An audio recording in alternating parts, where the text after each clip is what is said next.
Hello, welcome to SquishiVision, where I give my random, rambly thoughts immediately after watching.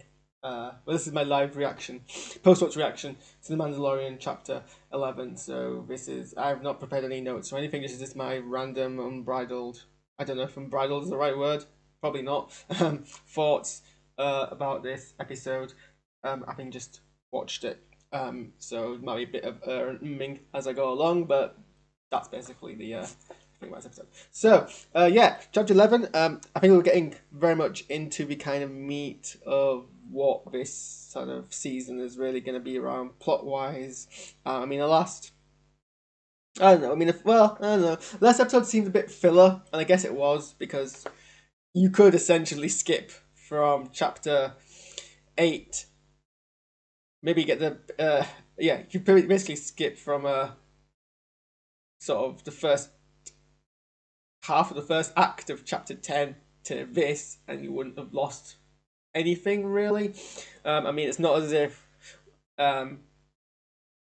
as if the fact that his ship was damaged and needed time to be repaired was really an issue. I guess it explains why he needed to go onto the ship to find the night owls, but they were coming after him anyway. So um, that's not to say I felt chapter 10 was a complete waste of my time to watch. I absolutely love the episode. I think it was I think it was a very well executed horror, but without being too kind of off-putting to people who do like horror. And then also the cold opening, chapter 10 is one of my favorite bits of kind of Star Wars television. Or at least it's probably one of my funniest bits of Star Wars television.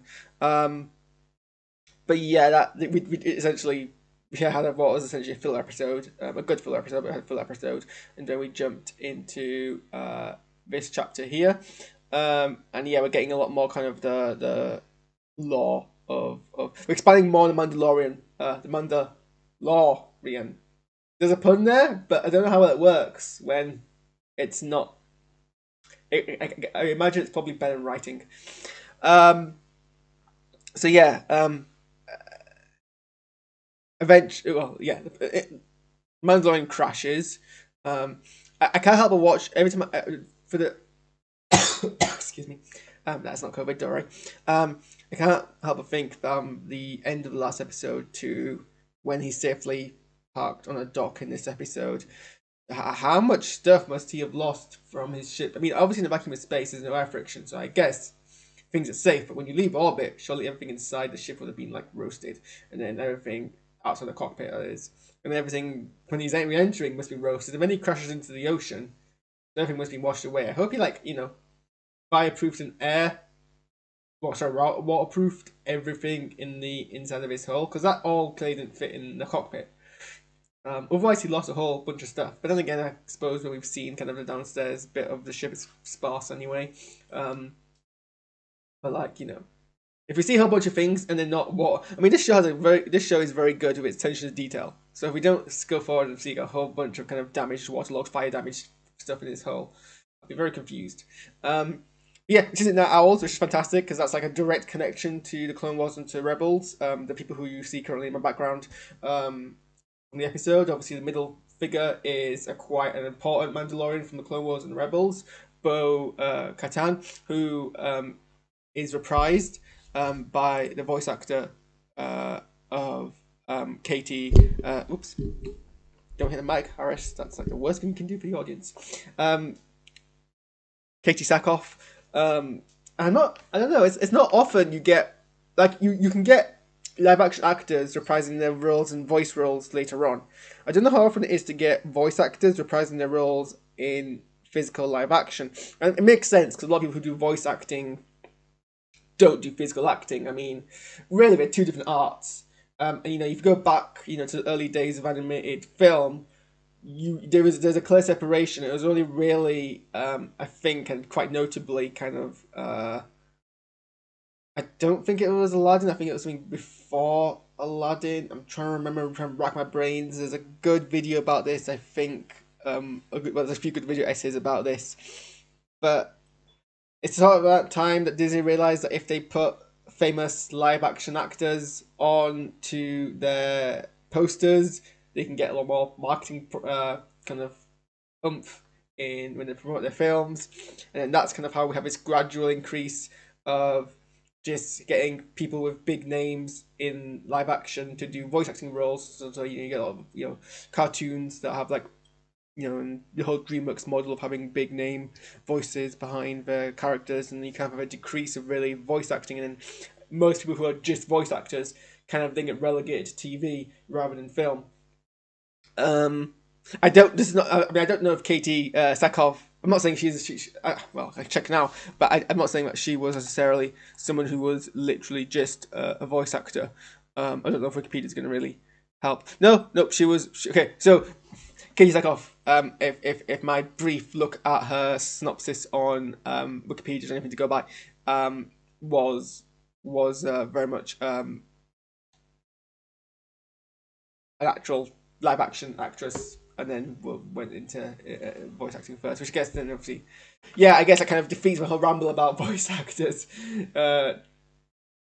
reprising there. But even then, even if you're like an actual excuse me, if you're a live action actor, not an actual actor, because they're both valid acting professions. But if you're an actual live action actor,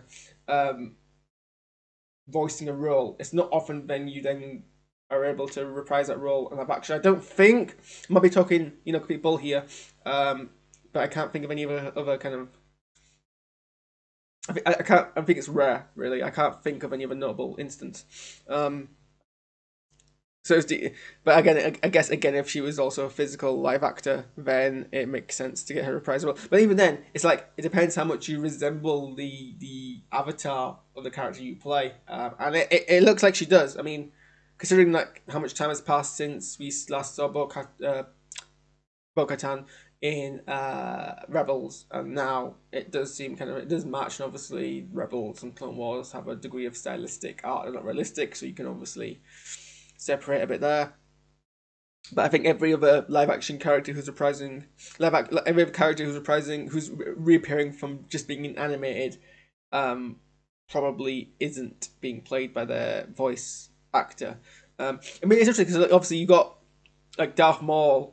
Like obviously he was a live action character first, but his real characterization and arc appeared in Clone Wars and in Rebels, where Sam Witwer really brought the whole kind of work towards it.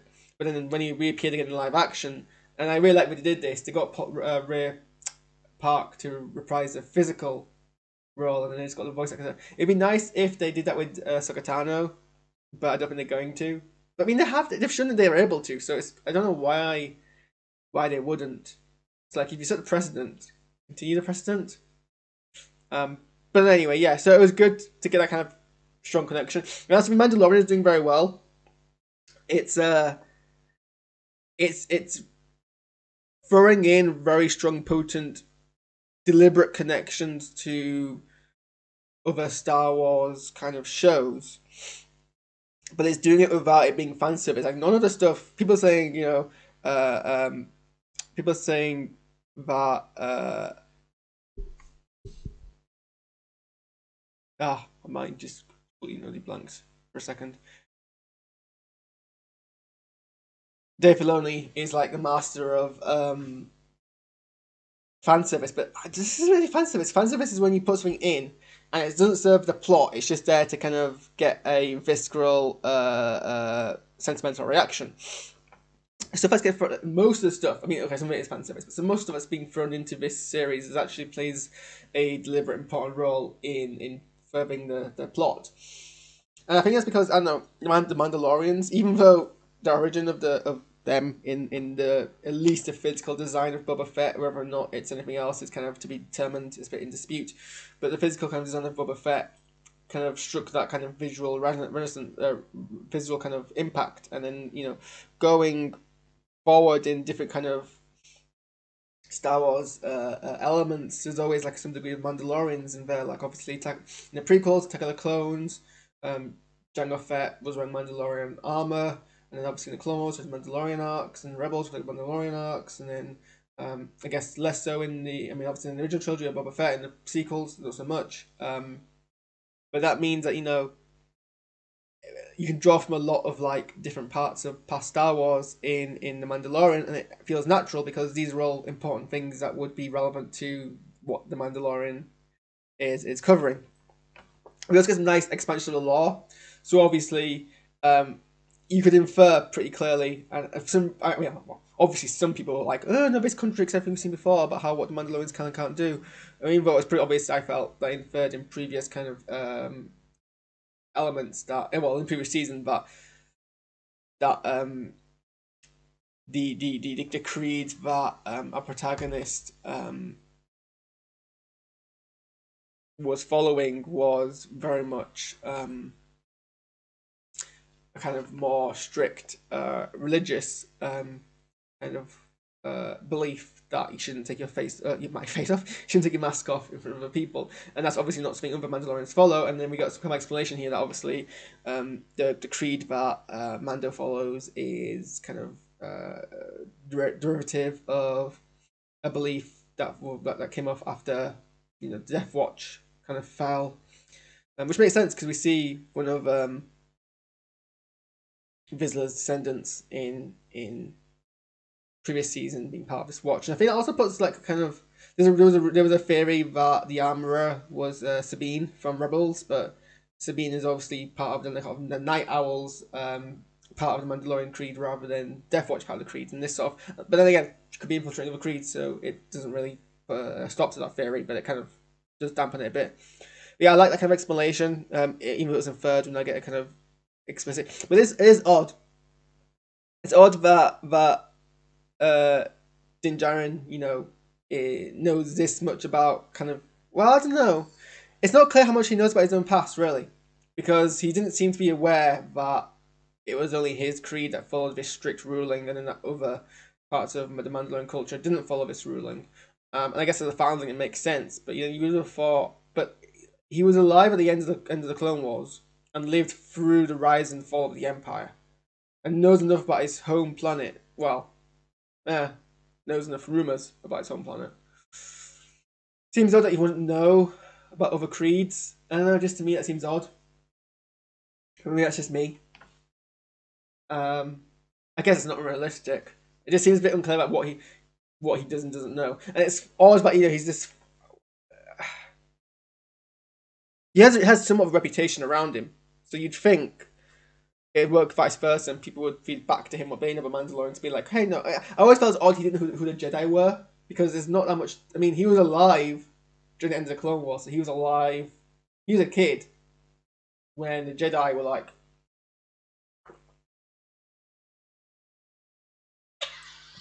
He was alive when the Jedi were like big things, and he was a child. So and the Jedi were like legendary and stories and myths. So you think he'd know, but apparently he didn't. He never heard of them.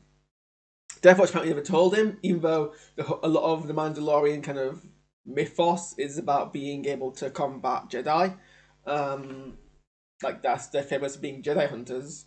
So you'd think that would have, but nope. And then and then it's weird and Pem Bo-Katan, who literally knows and worked with Jedi, and other Force users. But I don't know. I mean, it's not okay. Look, I'm not one of those people, so it's not mythos breaking. It's within the realms of possibility you might not know this stuff.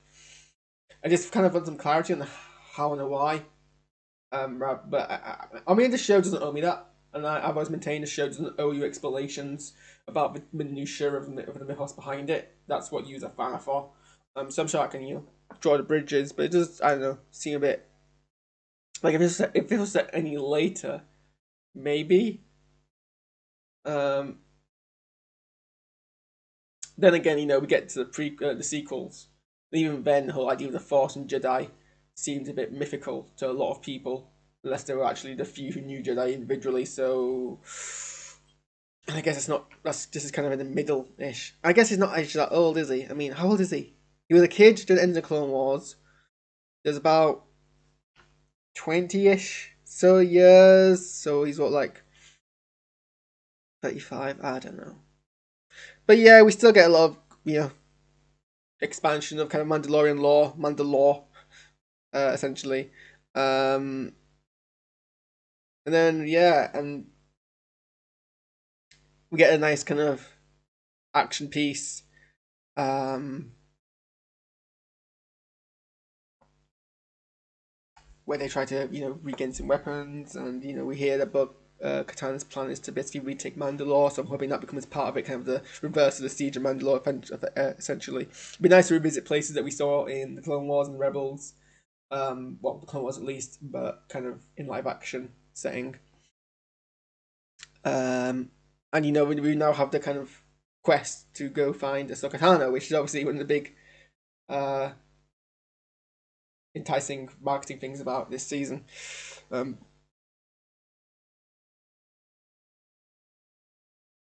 and hopefully we get to see kind of Bo-Katan reclaim the Darksaber.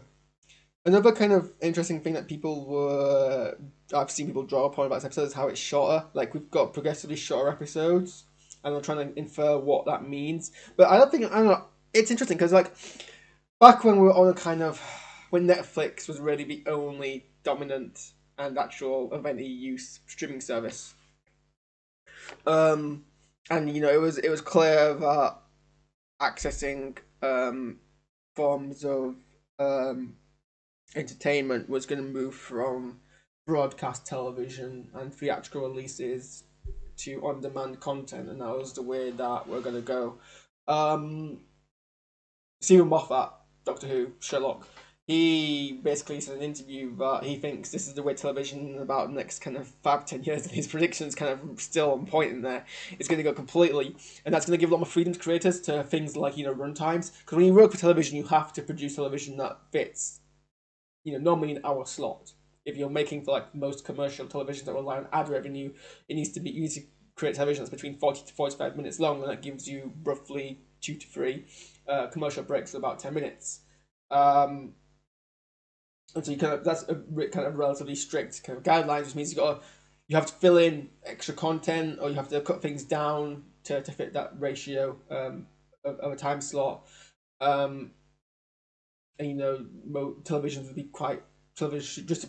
distributors would be quite strict on that. But now on demand, there are no ads that you have to. There's no broadcast slots. There's no time restrictions. But that also works the other way. It means you don't have to fill up a certain time, which gives you, the creator, more freedom of how long a story lasts. And that's such a good thing, because it means you don't have to fill your episode with like useless, non-plot relevant stuff just to fit screen time. You don't have to put in a B story that you don't have to like tailor to make sure you fit in an area. You can just show what you need to know to tell a story. Some entertaining things peppered in here and there, and no more. And that's good, because I think then you make a more impactful, concise, tailored story.